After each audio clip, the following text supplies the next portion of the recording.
puntos clave de los trastornos túbulo-intersticiales en el riñón, ¿no? En nefrología. Entonces, para empezar el estudio de este, tenemos aquí la vía renal, ¿no? La vía glomerular. Entonces, vamos a tener el túbulo proximal, el asa de Henle, después el túbulo distal, el túbulo colector y el túbulo colector cortical y luego el túbulo cortical medular. Entonces, tenemos que saber qué es lo que se va a reabsorber en cada uno de estas zonas, ¿no? Entonces, en el túbulo proximal es donde más se va a absorber el agua, porque va a ser un 60 a 80% aquí que se reabsorba del agua. Y también aquí vamos a tener la formación de bicarbonato por la anhidrasa carbónica. Esta anhidrasa carbónica se va a ver, en cuanto hablando también haciendo la correlación con diuréticos, se va a ver inhibida por la acetazolamida. Entonces la acetazolamida va a inhibir la anhidrasa carbónica y por lo tanto va a acidificar, por decirlo de una forma, la orina. Pasamos ahora al asa de Henle, que aquí es donde se va a reabsorber la mayor cantidad de cloruro de sodio, sacando potasio, ¿no? Entonces tiramos potasio y reabsorbemos cloruro de sodio. Y con este cloruro de sodio también se va a reabsorber agua. Y lo que va a inhibir este cotransportador cloruro de sodio potasio va a ser furosemide. Entonces furosemide, como bien lo sabemos, es un diurético de asa.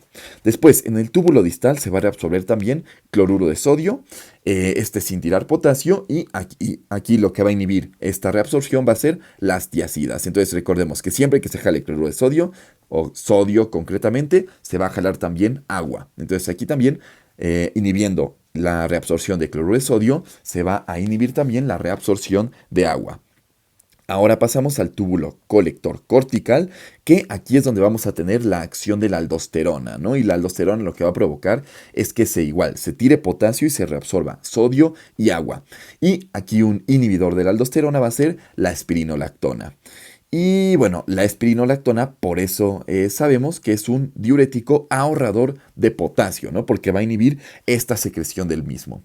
Y bueno, por último, en el túbulo colector medular vamos a tener la acción de la hormona antidiurética, que su único objetivo es la reabsorción de agua. Y aquí no como tal inhibe a la ADH, pero los valptanes van a ser los que actúen en esta zona del glomérulo. Y es importante conocer cada una de estas zonas porque los trastornos ya de acidosis tubular o de tubulopatías, que son las de, por así decirlo, alcalosis tubular, van a actuar en distintas zonas de nuestro glomérulo. Entonces vamos a empezar con la acidosis tubular, que como bien lo dice su nombre, va a ser las situaciones que generen acidosis, ¿no? Con una orina con un pH clásicamente de menos de 5.5, con un asterisco que vamos a tener por ahí. Entonces, un pH de menos de 5.5 ya nos habla de acidosis tubular. Entonces, vamos a empezar con la acidosis tubular tipo 2 o proximal. Entonces, esta acidosis tubular se va a dar justamente en el túbulo proximal, ¿no? Entonces, aquí vamos a tener, lo voy a poner con otro color, la acidosis tubular tipo 2. Lo que vamos a tener aquí es que va a haber una disfunción de la anhidrasa carbónica, ¿no? Que tenemos aquí. Entonces, aquí lo que va a pasar es justamente que se va a acidificar la orina, ¿no? Por esta disfunción de la anhidrasa carbónica. Y también se va a acidificar completamente la sangre, ¿no? Entonces, vamos a tener acidosis metabólica y aquí, también muy importante, se va a empezar a tirar mucho potasio, ¿no? Por esta disfunción de la anhidrasa carbónica. Entonces, lo característico en el tipo 2 va a ser una acidosis metabólica, ácido va a ir en rojo y álcalis va a ir en verde o en azul.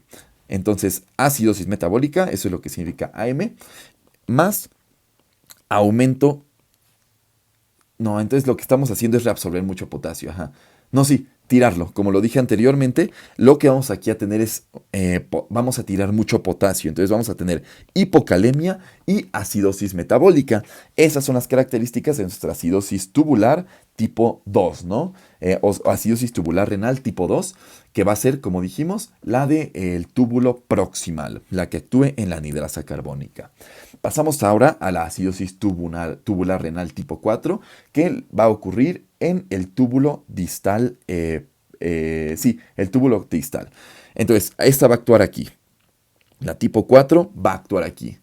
Y aquí lo que vamos a tener también es lo que va a actuar aquí es inhibiendo este receptor, ¿no? Este cotransportador. Entonces aquí vamos a tener acidosis metabólica Pero a diferencia de la otra, de la tipo 2, que tenía hipocalemia, aquí vamos a tener hipercalemia. Y esa va a ser la principal diferenciación entre estas dos, ¿no? Entonces una tiene hiper y la otra hipocalemia. Y la clásica, perdón, en la tipo 2 se me olvidó mencionar las causas principales, que es trimetoprim con sulfametoxazol, el consumo de este fármaco, y valproato. Y en el tipo 4 la principal causa va a ser la nefropatía diabética. Entonces, eso en cuanto a la acidosis tubular renal tipo 4, que es diabetes. Y por último, pasamos a la acidosis tubular renal distal tipo 1. Aquí es distal tipo 1. Y aquí lo que vamos a tener es, esta va a actuar en el túbulo distal también, en este de aquí. Entonces aquí vamos a tener también a la tipo 1. Y aquí lo que vamos a tener también es una acidosis metabólica con hipercalemia, igualmente que el anterior, ¿no? Porque actúan en el mismo lugar, ¿no? Recordemos, aquí está el 1 y el 4, entonces las dos van a estar actuando en el mismo lugar y por lo tanto van a estar causando el mismo desequilibrio o parecido, ¿no?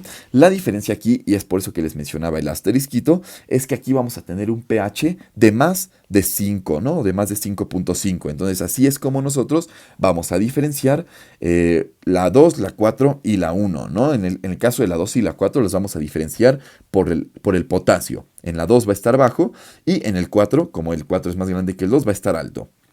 Y en la 1, aquí en la 1 vamos a tener lo mismo que en el 4, pero la diferencia va a ser con el pH de más de 5, de más de 5.5.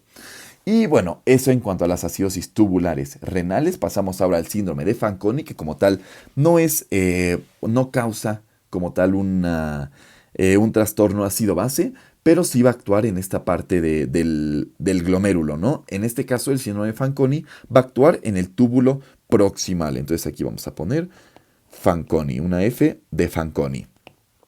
Y bueno, ¿qué vamos a tener el síndrome de Fanconi? Como dijimos, no va a causar un trastorno ácido-base, vamos a tener poliuria y deshidratación, ¿no? O uno precedido por el otro, ¿no? Entonces, poliuria, que nos va a causar la deshidratación, vamos a tener falla para crecer y vamos a tener datos de raquitismo.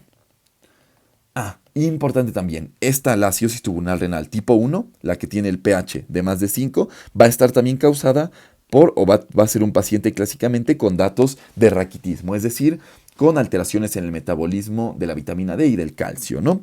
Muy bien, entonces, hablando un poquito de la diferenciación que vamos a hacer entre estas, lo primero que vamos a voltear a ver en caso de que se pregunte una acidosis tubular es el potasio, ¿no? Si el potasio se encuentra bajo, ya podemos hacer el diagnóstico de una tipo 2. Si se encuentra alto, estamos entre una 4 y 1, ¿no? 1 distal. Y lo que vamos a voltear a ver ahora va a ser el pH. Si el pH se encuentra en más de 5, estamos ante una tipo 1 distal. Si está en menos de 5.5, estamos ante una tipo 4 distal también, ¿no? Entonces, ese va a ser el algoritmo que sigamos en caso de cualquier pregunta de esa índole. Pasamos ahora a las tubulopatías, que van a ser las que nos causen la alcalosis. Todas van a causar alcalosis metabólica y entre ellas tenemos el síndrome de Bartter, el síndrome de Gilman y el síndrome de Little, ¿no? Entonces, bueno, en cuanto al síndrome de Bartter, ¿qué va a pasar en el síndrome de Bartter? Va a estar alterada el asa de Henle. Entonces aquí vamos a tener, no lo voy a poner aquí, dijimos que de azul. Entonces aquí, el síndrome de Bartter, vamos a poner aquí una B de Bartter, va a estar alterada el asa de Henle, que va a estar alterado el cotransportador cloruro de sodio, potasio, ¿no? Del que estábamos hablando, que inhibe la furosemide. Y bueno, esto va a causar que se esté perdiendo constantemente cloruro de sodio, ¿no? Se esté perdiendo constantemente sodio y cloro. Y también que se esté perdiendo constantemente potasio. Entonces, ¿qué vamos a tener en el síndrome de Bartter en cuanto a nuestras manifestaciones? Vamos a tener, como ya lo dijimos, alcalosis metabólica. Le vamos a sumar también la pérdida de potasio. Y vamos a tener un aumento del calcio en la orina. Eso es muy importante, calciuria. Y esto se va a relacionar con nefrocalcinosis. Entonces, nefrocalcinosis porque aumenta la pérdida de calcio en la orina. Entonces, esta nefrocalcinosis puede de repente llegar a causarnos litos, por ejemplo, ¿no? En el caso del síndrome de Bartter. Pasamos ahora al síndrome de Giedelman, donde lo que va a estar afectado es el túbulo distal, ¿no? Entonces, aquí vamos a poner una G de de Giedelman. Y bueno, aquí va a estar afectado también este transportador, ¿no? El del cloruro de sodio. ¿Qué vamos a tener aquí? También vamos a tener una pérdida constante de sodio, de cloro y de potasio, ¿no? Entonces aquí igualmente vamos a tener acidosis metabólica, vamos a tener hipocalemia, pero aquí la diferencia es que vamos a aumentar o va a estar aumentada la reabsorción de calcio, ¿no? Por parte del riñón. Entonces va a aumentar el calcio no en la orina, sino en la sangre. Y bueno, este aumento del calcio nos va a provocar distintas patologías, ¿no? Debilidad muscular y tetania, ¿no? Y síntomas como de tetania por esta misma hipercalcemia. Y bueno, por último, el síndrome de Liddle, que lo que vamos a tener aquí es una afección en el túbulo colector, pero de tipo cortical. Entonces aquí vamos a tener la L de Liddle. Y bueno, como decimos, aquí lo que va a estar totalmente activado ¿cómo se llama? El el transportador de sodio, ¿no? Entonces va a estar activado siempre, sin que se desactive nunca. Y esto va a causar también que se empiece a perder volumen por la salida de sodio masiva, se pierde agua también y se pierde potasio, ¿no? Entonces vamos a tener, además de la alcalosis metabólica, vamos a tener hipovolemia, vamos a tener también vamos a tener disminuido y vamos a tener hipocalemia, ¿no? Y además, por esta misma hipovolemia y por la hiponatremia, podemos tener edema es hipervolemia, perdón.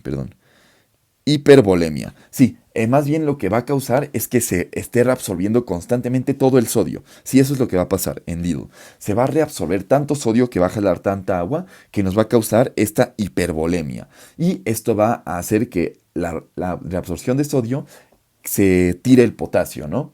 Con la reabsorción de sodio se tira potasio y por lo tanto vamos a tener hipervolemia, hipocalemia e hipernatremia. Entonces vamos a tener aumentado el sodio también. Y esta hipernatremia y la hipervolemia nos van a causar la hipervolemia edema y la hipernatremia hipertensión arterial. Eso en el síndrome de Liddle, que voy a regresar tantito para acá porque aquí está mal. Entonces aquí no es Bartier, es Liddle. Listo. Ahora sí, podemos seguir en las causas de acidosis metabólica con anion gap elevado. Y para esto tenemos la mnemotecnia que tenemos de este lado, CAT-MOD-PILES, ¿no? Entonces, es importante saber que la acidosis metabólica y sobre todo de brecha aniónica elevada va a ser la que ponga en riesgo la vida. Y bueno, para eso tenemos que conocer lo que lo puede causar y como ya dijimos, tenemos el CAT-MOD-PILES, C de monóxido de carbono, A de aminoglucósidos, T de teofilina o tolueno, M de metanol, U de uremia elevada, D de cetoacidosis diabética, P de paracetamol y de fenitoína, I de iron o de isoniazida, L de acidosis láctica, E de etanol y S de salicilatos. Esas van a ser las causas de una acidosis metabólica de brecha aniónica elevada. Y eso sería todo en cuanto a los trastornos túbulo-intersticiales. De este lado queda el apunte. Muchas gracias.